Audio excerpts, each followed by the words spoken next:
Одраз, месечен подкаст со едно прашање разгледано од повеќе аспекти и еден заклучок. Во 2022 година граѓани на Белгија ја тужеа државата поради тоа што не донела нов закон за воздухот, со кој ќе наметне построги критериуми за аерозагадувањето. Некои од нив со астма сметаат дека нарушувањето на здравјето им е токму последица на непреземањето на вакви мерки од страна на државата, која пак е обврзана да го штити здравјето на своите граѓани. Тие се нафатија на оваа работа заедно со адвокатски тим, откако претходно тоа го направија граѓани во Германија. Ке те тужам. Оваа честа и позната реплика од филмовите изгледаше дека лесно ќе се пренесе и во реалниот живот во Македонија, особено по мноштвото бурни реакции кои граѓаните ги имаат секоја зима во нашите градови, кога добар дел од времето најдобрата здравствена варијанта е да не се излегува на воздух, затоа што го нема едноставно, односно оној во домовите каков таков е почисто тој надвор, а тој надвор има повеќе загадувачки материи во себе од што било друго. И се доби впечаток дека тужбите ќе ги затрупаат судовите. Особено по ланското начално мислење на Врховниот суд дека граѓаните можат да ја тужат државата ако сметаат дека таа не преземала дејства за да ги заштити своите граѓани и животната средина. Но месеци подоцна веќе има медиумски надписи во кои разочарано се заклучува дека и по толку месеци од мислењето на судот државата уште не е тужена. Но работата не е само во тоа дали некој има храброст да се исправи на суд наспроти државата. Например, како обичен граѓанин, лаик, на кој нормално му смета аерозагадувањето, ако малку се задлабочите во евентуална намера да тргнете во правна битка со државата, се наметнуваат повеќе прашања. На кој суд треба да тужам државата? Дали ми треба адвокат? Како треба да изгледа и што треба да содржи една тужба? Дали како треба да се докажува нешто што ни изгледа како неоспорен секојдневен факт, дека по неколку месеци во годината и тоа со години, градовите ни се како гасни комори? Дали треба да ја тужам државата само за загадувањето на воздухот во мојата околина? Дали треба да најдам докази? Што воопшто е доказ во таква постапка? Дали треба да имам веќе здравствени проблеми за да можам да тужам? Дали може да барам парична оштета од државата? Дали како Джулија Робертс во филмот за еколошката активистка Ерин Брокович, која тужеше нафтена компанија за загадување на водата? Треба и јас да собирам мостри од вода, почва и воздух и да ги носам на независна анализа во некоја научна установа, например? Дали можам да ја тужам само за загаден воздух или и за друго загадување? За да расчистиме дел од овие прашања, разговараме со Бојан Трпевски од Македонското здружение на млади правници и со адвокатот Жарко Хаџизафиров од Центарот за правни истражувања и анализи, кои во суштина веќе неколку години го разгазуваат, го пробиваат судскиот мраз за да создадат една правна патека која ќе може да користат потоа и граѓаните. Бојан вели дека од началниот став до сега не поднеле никаков вид на тужба на ова правно прашање, меѓутоа претходно имаат поднесено повеќе, кои се однесуваат на заштита на човековите права наспрема загадувањето или деградацијата на животната средина. Две тужби беа за аерозагадувањето и во Скопје и во Битола, додека едната тужба беше за неправилното, да речеме, управување со отпад во општина Струга за нелегалната депонија во Струга, што е близу до Охридското езеро. Така што нашето искуство, кога збориме за човекови права наспрема деградацијата на животната средина, се овие три тужби, инаку имавме поднесено меѓу другото и две тужби пред управниот суд, исто и тие се пред началниот став. Тие се однесува за неизработување на планови за управување со речни сливови и водостопанска основа, како едни од основните стратешки документи за управување со отпад од страна на Министерството за животна средина и просторно планирање. Каков бил ефектот? Вели дека на него уште се чека. Двете тужби што ни беа за аерозагадувањето во Скопје и во Битола, двете се отфрлени. Тоа што заборавив да го кажам дека различни тужби беа поднесени пред различни судови. Овие три тужби за аерозагадувањето и за управувањето со отпад беа поднесени пред граѓанските судови, додека тужбиве за управувањето со водите, тие се пред управниот суд.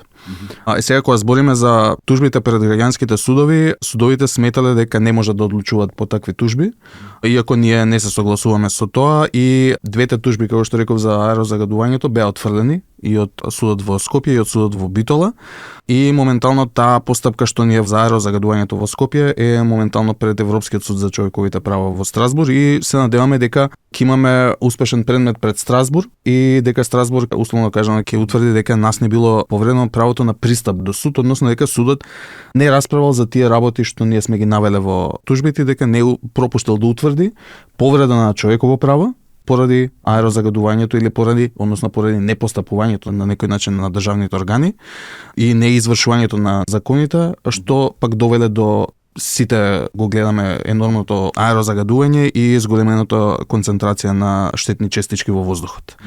Тужбата што ни е, или постапката што ни е за неправилното управување со отпад во Струга, таа е се уште тековна. Таму имаше ситуација каде што најпрво основниот суд во Струга сметаше дека е надлежен да одлучува за самата тужба, меѓутоа апелациониот суд во Битола го врати назад предметот, затоа што тужените се жалеа на таквото решение на судот. И по повторената постапка основниот суд одлучи дека слично како и за Скопје и за Битола за тие тужби, дека не е надлежен да одлучува за ваква тужба, и сега ние се жалевме на таквото решение и предметот е, ако не се лажам, повеќе од година и пол. Не ме држате за збор за временскиот период, меѓутоа повеќе од година дена е пред апелациониот суд во Битола и очекуваме решение од апелациониот суд за ова прашање. Оттаму нормално дека се поставува прашањето дали начелното правно мислење на Врховниот суд, кој сите можеби наивно го протолкувавме како отворена покана за тужење на државата, во суштина го сменило однесувањето на судовите? Би рекол дека зависи од тоа како е поставена тужбата која е поднесена пред било кој суд.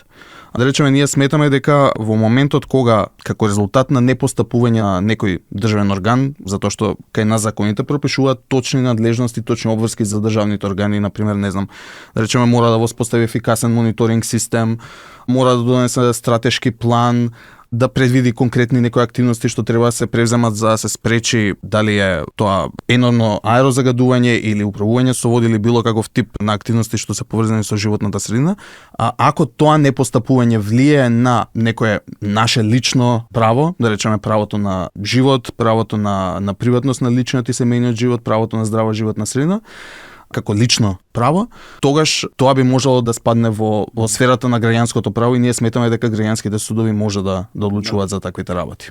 Поради било какво загадување, мене ми е повредено некое лично право, што јас го имам како граѓанин, како човек, и ако таа заштита не можам да ја обезбедам на некој друг начин, тогаш можам да одам пред суд и заштитата да ја барам на моето право пред судовите. А пред кој суд, например, ако сакаме да тужиме државни органи, би требало да одиме? Бојан вели дека прво треба да се идентификува кое право ни е повредено и кој го сторил тоа. Смета дека во тужбата би требало да се биде прилично конкретен. Па прашањето логично ни е дали можеме да тужиме, например, за општото загадување на воздухот во целата држава, бидејќи тоа, нели, евидентно е така. Би можело, меѓутоа треба да кажеме како аерозагадувањето влијае на моето лично право, или не само како аерозагадувањето како појава, туку како активностите или непревземањето на активностите на некого, дали е тоа државен орган, дали е тоа приватен субјект, да речеме фирма што има некаков тип на дозвола, како нивното постапување или непостапување влијаело или го прекршило моето конкретно лично право. Сега да не ги доведеме и граѓаните можеби во некоја заблуда, нема некој шаблон, ако се исполните овие услови, поднеси тужба пред некој суд. Значи се зависи од случај до случај, се зависи од околностите и се зависи од доказите што ние ќе ги прибереме. Затоа што сите знаеме дека зголемената концентрација на некои честички во воздухот влијае на респираторниот систем, влијае генерално на здравјето, меѓутоа тоа не можеме така да го изнесеме како тврдење ако тоа не е подкрепено со некаков дали е вешт наод, дали е некој извештај од релевантен државен орган. Значи сето тоа што ние го имаме како тврдење од таков тип мора да биде подкрепено со доказ. И затоа и велам дека нема шаблон да се каже овие и овие работи ако се исполните, да речеме, не знам, ако има 10-кратно зголемена концентрација на честички во воздухот, можете одма да поднесете тужба. Затоа и велам да не се доведеме во заблуда дека е едноставно и лесно тужењето, туку мора да се види случајот цел, да се видат доказите, да се приберат доказите и да се види како ќе се концепира тужбата, што ќе се бара и до кој суд ќе се оди. Тој објаснува дека и тие кога сакале да поднесат тужба, прво се консултирале со адвокати и целиот процес не е трал кратко, ниту бил едноставен. Затоа ја споменувам оваа пресуда на Европскиот суд. Тој вели дека во ситуација кога државата воспоставила максимално ограничување на концентрација на некои честички, во ситуација кога концентрациите биле надминувани и во ситуација кога релевантни државни органи даваат статистика или било каков друг тип на податок кој укажува дека пак ја прават таа врска дека самото зголемување на концентрации ме прави мене како поединец поранлив на некои болести или ја зголема потенцијалноста и опасноста јас да бидам подложен на загрозување на моето здравје, дека самото тоа исто така може да повлекува повреда на одредено човеково право. Во конкретниот случај што го кажувам се однесува против Русија. Тука се разгледувал предметот од аспект на правото на приватност на личниот и семејниот живот. Верувам дека не е лесно да се доловат сите овие правнички дилеми и дискусии за може секој да ги разбере толку едноставно, меѓутоа ако треба еве да речеме некоја груба насока за граѓаните да знаат нели кога може да очекува дека некоја тужба би била успешна, значи треба да се види кое право мене ми е повредено, кој ми го повредил тоа право, со кои активности ми е повредено или со кое пропуштање мене ми е засегнато тоа право и да се направи таа врска како тие пропуштање или активноста на некој субјект придонеле или довеле до тоа мене тоа право да ми е повредено. Центарот за правни истражувања и анализи пак досега има поднесено 11 тужби, а Жарко објаснува дека тие прво 2 години го размислувале концептот на тужбите и правеле истражување. Кај нас беше многу лесно за докажување, затоа што ние 2 години го обмислувавме концептот. Што да направиме? Значи тоа не беше процес, седнуваме адвокати, размислуваме за 3 дена пишуваме тужба. Ние 2 години правевме истражување. И до каков заклучок ние дојдовме всушност? Ние направивме добра анализа на законите за квалитет на воздух, на законите и подзаконските акти. И од самата анализа увидовме дека целиот концепт на квалитет на воздух треба да произлезе од националниот план за квалитет на воздух. Тој национален план, согласно законот, треба да се носи на секој 5 години и да биде со важност од најмалку 5 години. Последниот национален план, важноста му заврши 2018 година. И ние за тоа ги пуштаме предлозите во 2020, затоа што чекавме и 2 години да помине, да видиме дали владата, затоа што владата во континуитет треба да ги носи плановите, да нема прекин, затоа што од тој национален план произлегуваат локалните планови на општините, што значи треба да има еден континуитет во делот на политиките, односно креирањето на политиките и мерките за спроведување на тие политики. Кај нас, за жал, 7 години ние немаме национален план за борба против загаден воздух, ако сакаме народски да го кажеме. И зошто не беше проблем? Знаете, ние секогаш сакаме да ставиме вината на државата. Државата има систем што функционира. А тој систем се мерните станици, односно целиот систем на мерни станици. Ние кога ги поднесувавме предлозите, ние ги користевме извештаите на Министерството за животна средина и просторно планирање, и тоа на секои 3 месеци ние поднесувавме нов поднесок, каде што утврдуваме дека има надминато повеќе од 45 дена загаденост, односно ги надминува граничните вредности и така натаму. Што беше идејата? Идејата беше со извештаите што ги дава Министерството, да му докажеме на судот дека државата и покрај тоа што има сознание не превзема ништо. Обични граѓани без помош од адвокати и правници тешко би можеле да истераат сами. Бојан Трпевски дополнува дека во различни тужби тие користат и различни закони како правен основ за тужбите. И во случаите се покажало дека судовите исто така поинаку ги толкуваат тие основи. И нормално се поставува прашањето дали ако ги поплавиме судовите со тужби, со тоа би направиле нешто подобра работа. Повеќе тужби ако има, може да биде на некој начин и меч со две острици. Од една страна да, доколку има повеќе тужби, едноставно судиите ќе бидат не само мотивирани, меѓутоа и ќе мора да постапуваат по тие тужби, односно да го следат развојот и на македонското право, меѓутоа и на меѓународното право и меѓународната пракса, па ќе го кажам Европскиот суд за човековите права, од аспект на тоа како тој суд ги гледа повредите на човековите права од аспект на загадувањето на животната средина. Така што повеќето тужби ќе го зголемат и бројот на судии што ќе се бават со таа тема и ќе го зголеми притисокот на некој начин врз нив, се повеќе да се едуцираат на оваа тема и да ги следат, нели, работите и правното резонирање. А меѓутоа, од друга страна, доколку пак тужбите, да речеме, не се добро поставени, не се добро аргументирани, секогаш постои опасност да се развие и лоша или негативна пракса за можност да се оди до суд за некои работи. Треба внимателно да се определи за што ќе се оди пред суд, според мене, и внимателно да се конципира што и да се приберат доказите за да се зголеми квалитетот на тужбата, за да се зголемат бројот на аргументи што ќе се наведат во тужбата, за да можеме сите тие случаи да очекуваме дека ќе дадат посакуван исход. Затоа што некогаш и една тужба, ако е успешна, ќе го има истиот ефект како и да речеме и ако биле поднесени 10 тужби. Да. Значи не е клучното тоа квантитетот на постапките од колку што е можеби клучен исходот и квалитетот на самите постапки. Да. Жарко вели дека тие со еден предмет го добиле началниот став на Врховниот суд, односно со предмет против Струмица, а поднеле тужби секаде каде имало енормно загадување. Ние сегде поднесовме тужби сегде каде што има енормно аерозагадување. Значи збориме за Струмица, збориме за Куманово, збориме за општините во Скопје, за Кичево, за Гостивар, за Тетово и така натаму.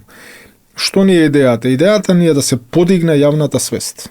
Значи, ако граѓаните почнат да тужат, значи ние не повикуваме да се прават судски предмети за да се остварува определен добит.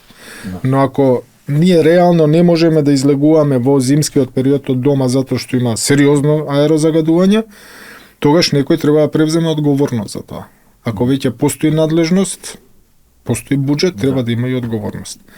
Јас не верувам дека толку лесно може да се реши тоа, но барем треба да видиме обид од страна на надлежните органи дека прават нешто и да видиме резултати. А дали може да биде доказ тоа што државата во буџетот не назначува доволно пари за борба против загадувањето или дека со години го смалува тој буџет, на пример? Може би можело да биде еден тип на аргумент, но според мене не главниот аргумент. Да, финансиите се важни, не велам дека не се важни, особено во животната средина. Меѓутоа, самото намалување на државниот буџет, од друга страна пак да речеме може да добиеме аргумент дека да, можеби од државниот буџет не се издвојуваат доволно средства, меѓутоа донаторите, да речеме странските донатори пак придонесуваат со повеќе пари, па пак да се имплементираат проекти, да се прават документи или да се имплементираат активности. Така што затоа велам би можело да се искористи како аргумент, но според мене не главен аргумент. Тоа би било, ајде да речем, поддршка на оние аргументи што клучно покажуваат како непостапувањето, како да речеме неизготвувањето на одреден план или непременувањето на одредена мерка влијаела или го повредила моето конкретно право. Хаджи Зафиров вели дека началното мислење на Врховен суд е резултат на тужби на Центарот за правни истражувања и анализи во делот на утврдување на одговорност на државните органи за спроведување на политиките за квалитет на амбиентен воздух. Нашата идеја беше дека, имајќи предвид дека станува збор за надлежност на јавни органи, дека можеме само преку јавно право, односно преку управно право, управна постапка и управен спор, да утврдиме повреда на членот 43 од Уставот, односно правото на здрава животна средина. Идејата беше, без трошоци, да дојдеме до определен успех, кој понатаму ќе отвори врата за сите оние штетни последици кои што ги имаат граѓаните од загадувањето, да може да побараат правна заштита пред судовите. Во октомври 2024 година, Врховниот суд на општа седница го усвои тој начален став, каде што на многу прецизен и јасен начин укажа што треба всушност граѓаните да направат за да побараат заштита, но тој начален став не се однесува на надомесна штета, туку се однесува на повреда на право. За да утврдиме, односно за да направиме основа за надомесна штета, ние прво треба да утврдиме дека е повредено право, односно дека не се исполнети условите за граѓаните да го уживаат правото на здрава животна средина. Откако ќе се утврди дека институцијата е неефективна и неефикасна во спроведувањето на своите надлежности, тогаш секој граѓанин поради таа утврдена неефикасност и неефективност, односно неисполнување на својата основна надлежност, а ако има штетни последици од таквото постапување или непостапување на државата, може да бара надомесна штета во судска постапка. Или да го упростам тоа. Ако судот, управните судови утврдат дека Министерството за животна средина или инспекторатот, затоа што не превземале действија, дозволиле да има загаден воздух. Во тој случај, ако некое лице има штетни последици поради тој загаден воздух, треба прво да поднесе тужба до управните судови, за да се утврди дека во неговото место има пропуштање, односно недоволно превземање на мерки за да има чист воздух, и потоа, кога ќе се утврди таа повреда, може да оди пред граѓанските судови и согласно штетата која што ја има од загадениот воздух, например, може да бара надоместна штета против државата, односно судот да задолжи државата да му исплати определен надоместок како надомест на штета која што тој ја претрпел поради загаден воздух. Дали еден граѓанин може општо да ја тужи државата за загадениот воздух на секаде или за друго некое загадување, како например на почвата или водата? Жарко смета дека може да ја тужи за се. И тоа не мора да биде ограничено само на подрачјето каде еден човек живее, бидејќи загадената средина не познава граници, односно можеби таа е последица на активности кои се одвиваат во друга општина, например. Што според него може да се користи како доказ, дали граѓанинот треба да биде и детектив кој ќе прибавува докази на терен, за да докаже дека средината е загадена. Искуството на центарот досега е содржано во дури 11 тужби кои ги поднеле од 2020 година наваму. Управниот суд донесе 3 последователни негативни одлуки. Ни ги одбиваше предлозите, Врховниот суд 2 пати ги враќаше назад и третиот пат Врховниот суд почна да ги потврдува одлуките на Управниот суд.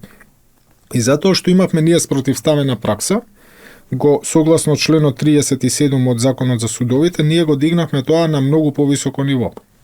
Затоа што општата седница на Врховниот суд е најголемиот форум на судии на највисоко ниво што носи начални ставови и мислење, по кои што треба да постапуваат сите судови. И нас ни беше битно затоа што овие 11 предмети може звучат многу, но тоа е дел од еден систем на стратешко застапување. Нас ни беше битно да го пробиеме мразот. Кога ние го пробивме мразот, кога Врховниот суд ја свати суштината и потребата за донесување на начален став, наместо да утврдува неусогласена судска пракса, тој само иницијативно дојде до идејата да се донесе начален став, што представува, значи началниот став, согласно Законот за судовите, представува став на највисоко ниво, кој што треба е задолжителен за одделите на Врховниот суд, но е одредница за сите останати судии и судови. И нас не беше битно прашањето што ние ги отворивме со тие предлози, со тие тужби, всушност да бидат разјаснети од Врховниот суд. И сега ние имаме за прв пат во Македонија Врховниот суд, ако се следи праксата на Страсбург, воспостави позитивна обврска на државата, дека државата е должна да донесе национален план, да постапува, да сите тие работи кои што се наведени во законот. Може звучи декларативно, но верувајте дека е многу голем успех, затоа што веднаш по донесувањето на овој начален став, истиот беше поздравен од Советот на Европа, како исчекор во регионот, и од поранешниот известуваш за животна средина на Обединетите нации. Значи, сега ние имаме простор не само во домашните судски постапки, туку кога ќе застапуваме и предмети пред Страсбург, пред Европскиот суд за човековите права, да го користиме како аргумент. Од сите овие предмети, како што објаснува Жарко, останати живи им се уште 2, а другите се правосилно завршени со одбивање. 3 се во судот во Страсбург. За сите 9 што се завршени правосилно по начелниот став, ние побаравме повторување на постапката пред Врховниот суд. И уште немаме добиена одлука, но тие 2 што останаа живи предмети, Врховниот суд повторно ги укина одлуките на Управниот суд и им ги врати назад за да постапат по начелниот став на Врховниот суд. Сега е битката ние да добиеме пресуда, каде што ќе се утврди обврската на државата. Кога ќе добиеме таа пресуда, веќе граѓаните ќе можат без проблем да почнат да бараат судска заштита. Со тоа, ако се донесе национален план, а општините не носат локални планови, тогаш и тие ќе имаат одговорност за непостапување. Со тоа, и тие ќе може да станат мета на тужби. Нас не беше идејата прво да одиме со централната власт. Но ако се донесе национален план, а потоа општината не носи локален план, тогаш општината има одговорност. Советот во општината има одговорност. Ако донесе план, а не предвиди буџет за мерки, и не превзема мерки, односно не ги спроведува, тогаш повторно има одговорност. Но ние сакавме значи овие предмети се водат доктринарно. Ние сакавме да утврдиме дека непостоењето на националните документи всушност не овозможува систем на превенција на аерозагадување. Интересен ќе биде развојот на правните процеси кои се во тек и тужбите во Страсбур и оние пред домашните судови. Ако адвокатите и правниците успеат да разгазат патека за ефикасно тужење на државата, за непреземање на мерки за да ги заштити своите граѓани од енормното загадување, од кое прерано умираат илјадници луѓе, а болниците се преполни секоја зима, тоа ќе биде уште една алатка во борбата покрај протестите. Глувото уво на институциите и функционерите, кои меѓу другото ги плаќаме и за да не штитат од загадувањето, можеби конечно ќе почне да слуша.